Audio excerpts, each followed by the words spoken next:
Balik lagi di channel cerita hororku. Di versi radio horor malam ini, gue bakal bawain cerita pesugihan siluman kera, pemilik restoran yang setiap tahunnya menumbalkan karyawannya sendiri. Nah, dan akhirnya si pelaku ritual pesugihan ini juga meninggal karena dibunuh oleh karyawannya sendiri. Gimana tuh ceritanya? Penasaran? Gak pakai lama gue bakal langsung ceritain cerita horornya. Tapi sebelum gue lanjut ceritanya, buat kalian yang belum subscribe channel cerita hororku, tolong di subscribe dulu dan klik tombol loncengnya. Biar kalian gak ketinggalan cerita-cerita horor lainnya. Oke, langsung aja cerita hororku dimulai.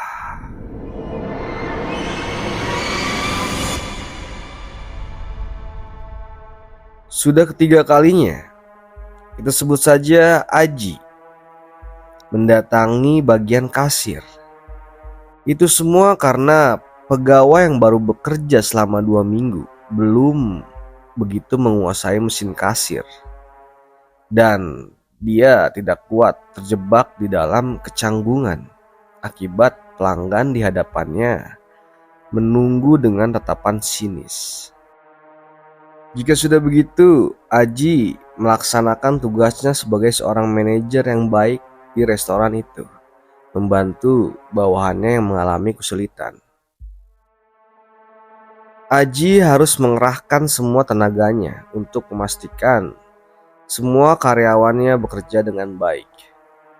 Ia tidak ingin restoran yang menjual masakan khas Indonesia kehilangan reputasinya sebagai primadona dan juga kehilangan pelanggan-pelanggannya yang datang tanpa memandang hari kerja ataupun hari libur atau akhir pekan. Hal itu bukan perkara sulit baginya jika ia tidak sedang diselimuti duka.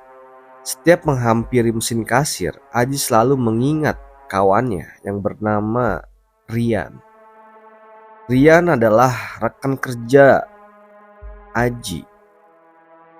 Juga Rian seorang kawan yang piawai dalam urusan menjaga mesin kasir. Mereka berdua adalah karyawan yang bertahan sejak restoran ini berdiri 2 tahun lalu. Hingga Rian meninggal sebulan yang lalu. Aji mengingat jelas bahwa 3 hari sebelum Rian meninggal, Rian bersama 2 orang rekan kerjanya yang lain, mereka memutuskan untuk pergi ke warung kopi selepas menutup restoran. Di warung kopi itu mereka mengobrol, tertawa, dan menghabiskan waktu bersama karena keesokan harinya mereka harus pulang kampung halaman. Ya, masing-masing untuk merayakan liburan mereka yang tinggal menghitung hari. Karena Rian dan kawan-kawan itu telah sepakat untuk mengambil cuti. Menjelang hari cuti, Aji mendapatkan kabar yang membuat seakan disambar oleh petir. Rian kawannya ditemukan meninggal 1 hari setelah ia tiba di kediaman orang tuanya. Mendengar kabar itu, Aji hanya bisa mengucapkan bela sungkawa kepada adiknya Rian yang berada di seberang telepon. Bukan hanya kematian yang Aji sedihkan, tapi juga ketidakmampuannya untuk mengantarkan teman seperjuangannya ke tempat terakhirnya atau ya ke pemakaman si Rian inilah, karena mereka tinggal di pulau yang berbeda. Bagi seseorang yang harus mengenali setiap rekan kerjanya, kehilangan 1 orang rekan di tempat kerja memang selalu meninggalkan sebuah lubang di hati Aji. Tapi rasanya jauh berbeda dengan kehilangan seorang kawan dekat, yaitu Rian. Bagi Aji, lubang tersebut seakan menganga lebar di dalam dadanya dan belum terasa sembuh. Kesedihan itu belakangan ini mengganggu konsentrasinya dalam bekerja. Terlebih jika Aji harus membantu Arman yang sekarang menjadi pengganti posisinya Rian di mesin kasir. Meski begitu, pria itu selalu mencoba untuk tidak mengendurkan performanya sebagai seorang manajer di restoran itu. Dan singkat cerita, sore pun atau restoran pun ditutup. Karyawan semua pulang. Tapi tiba-tiba Aji ditegur. Ji, muka kamu kayaknya capek banget. Sampai rumah kamu langsung istirahat aja ya Ji. Jaga kesehatan. Aji yang mengenali suara itu spontan mengalihkan pandangan dari daftar bahan baku ke arah, ya kita sebut saja namanya ini Pak Yanto, sebelum Aji meninggalkan restoran tersebut. Nah, Pak Yanto ini adalah orang nomor 1 di restoran itu. Pak Yanto ini sebagai pemilik restoran khas makanan Indonesia itu. Ia adalah orang yang paling dihormati, bukan hanya oleh karyawan, tapi juga masyarakat setempat. Pria parubaya itu adalah seorang pembisnis sukses di kotanya. Tempat-tempat mulai dari pusat perbelanjaan, kafe, restoran, hotel, dan indekos miliknya tidak pernah sepi pelanggan. Tentu saja kekayaannya berlimpah luas dan ia pergunakan kembali untuk membuka 3 hektar sawah dan sebuah peternakan kambing di dekat rumahnya. Maka dari itu tidak ada yang tidak mengenal Pak Yanto dengan kekayaan yang selalu membuntuti namanya itu. Saya mau ngerjain kerjaan saya dulu di dalam. Kalau Aji mau pulang duluan saja. Biar nanti restorannya saya yang kunci, ujar Pak Yanto sembari tersenyum pada Aji. Aji sudah tahu bahwa sebulan sekali Pak Yanto pasti datang ke restoran ketika restoran baru dibersihkan dan hendak tutup. Hanya saja Aji tidak pernah mengetahui mengapa atasannya melakukannya secara rutin. Sejak pertama kali ia bekerja di sini, selalu saja setiap bulan sekali. Saat restoran sudah ditutup, Pak Yanto pasti datang untuk memeriksa atau apalah.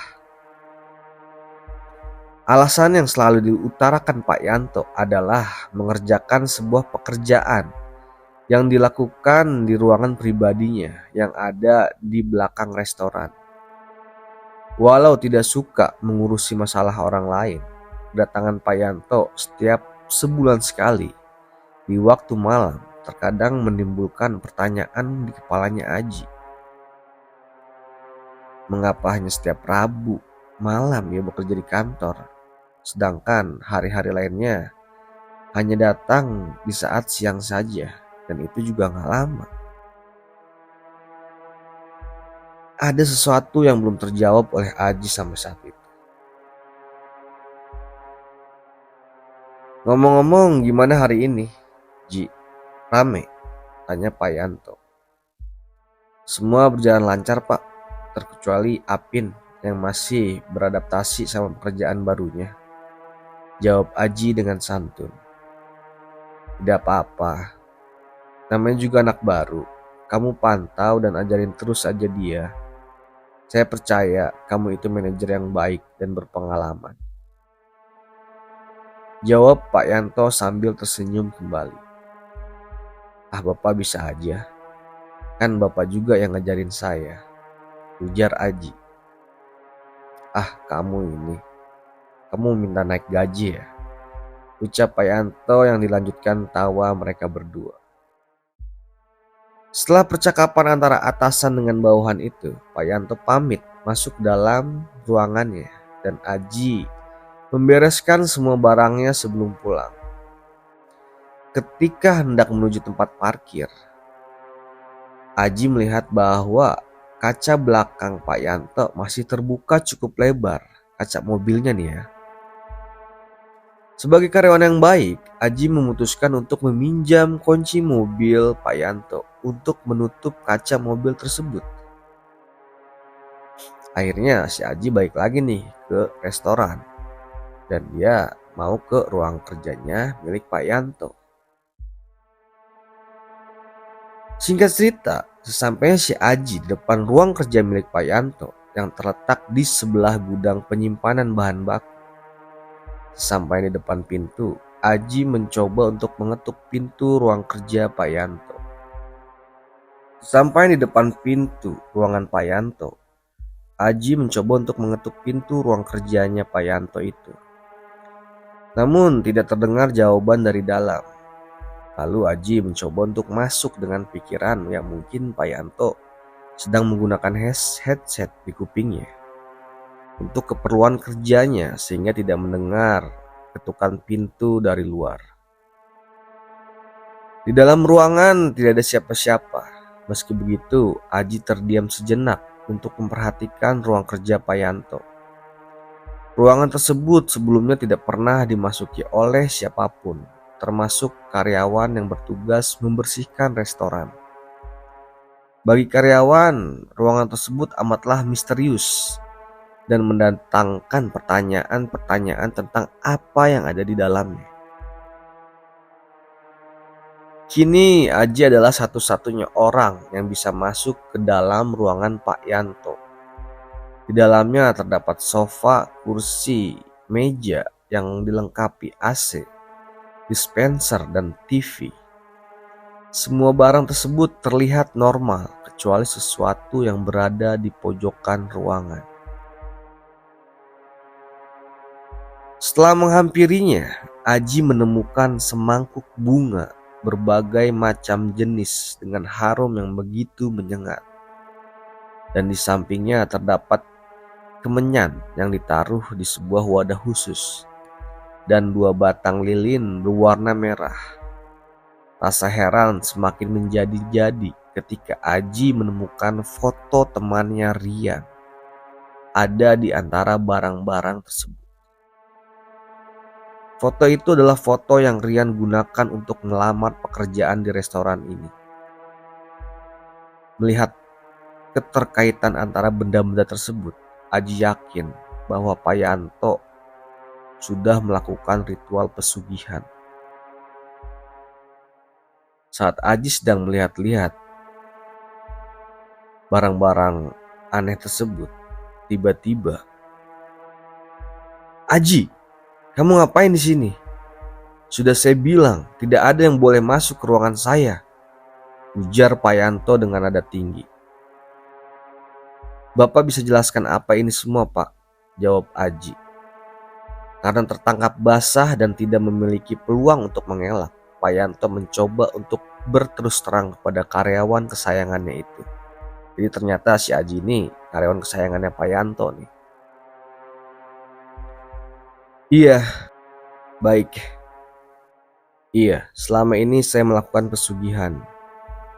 Semua yang saya dapat, yang saya bangun, yang saya capai, semua berkat bantuan pesugihan ini.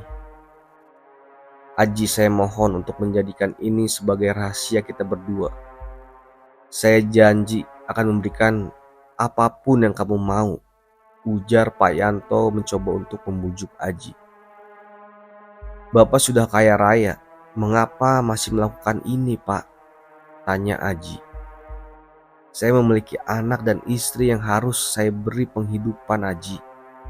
Saya terpaksa melakukannya, Ji, supaya bisa membangun restoran ini," ucap Pak Yanto pelan-pelan. Aji tahu bahwa alasan tersebut hanya omong kosong belaka. Sebelum memiliki restoran ini, Pak Yanto sudah kaya raya. "Apa benar Bapak menumbalkan Rian, karyawan Bapak sendiri?" tanya Aji sembari menunjukkan foto Rian di tangan kirinya. "Semua ini butuh pengorbanan, Ji. Begitupun dengan Rian. Rian sudah kujadikan tumbal. Karena dengan itu saya bisa mendapatkan semuanya, Ji," Jawab Pak Yanto dengan nada yang lebih pelan dan terbata-bata. Mendengar jawaban itu, Aji tidak lagi melihat sosok pemimpin yang ia segani, melainkan seorang iblis berwujud pria paruh baya gemuk dengan kacamata yang membuatnya semakin tampak konyol. Ia tidak habis pikir bahwa temannya yang banting tulang bekerja hampir setiap hari untuk memenuhi kebutuhan sehari-hari harus tewas demi memuaskan nafsu atasannya. Ia tahu bahwa dirinya sendiri atau teman-temannya yang lain bisa menjadi korban tumbal pria tua itu. Aji mencoba untuk lari dari ruangan itu dan segera melapor ke kantor polisi. Namun, ia terperanjat atas apa yang ia lihat. Di belakang Pak Yanto terdapat makhluk yang berwujud seperti kera. Hanya saja ukurannya lebih tinggi, bermata merah dan memiliki taring panjang. Melihat itu, Aji terjatuh. Lalu Pak Yanto mencoba untuk mencekik Aji agar tidak ada saksi mata atas pesugihan yang ia lakukan. Meski begitu, Aji mencoba untuk melawan. Ia menendang Pak Yanto dengan satu hentakan, lalu mulai menghajar balik ketika ia mendapati makhluk tersebut menghilang. Baku hantam tak terhindarkan, dan tak ada satu orang pun yang tahu. Keesokan harinya, kabar tentang kematian Pak Yanto menggemparkan seluruh penjuru kota. Pria terpandang itu dikabarkan tewas akibat dibunuh oleh karyawannya sendiri dengan cara dicekik. Itu semua diketahui berdasarkan hasil dari rekaman CCTV restoran. Dan pada akhirnya polisi mendatangi kediaman Aji karena sudah mendapatkan bukti dari rekaman CCTV bahwa Aji lah yang membunuh Pak Yanto di restoran Pak Yanto itu sendiri. Pria tersebut ditemukan tewas dalam keadaan yang mengenaskan. Lidahnya menjulur dan matanya yang melotot setelah dicekik oleh Aji. Dan saat polisi mendatangi kediamannya Aji, dan Aji pun dinyatakan sebagai tersangka atas pembunuhan Pak Yanto. Dan kini Aji menjalani hukuman di penjara.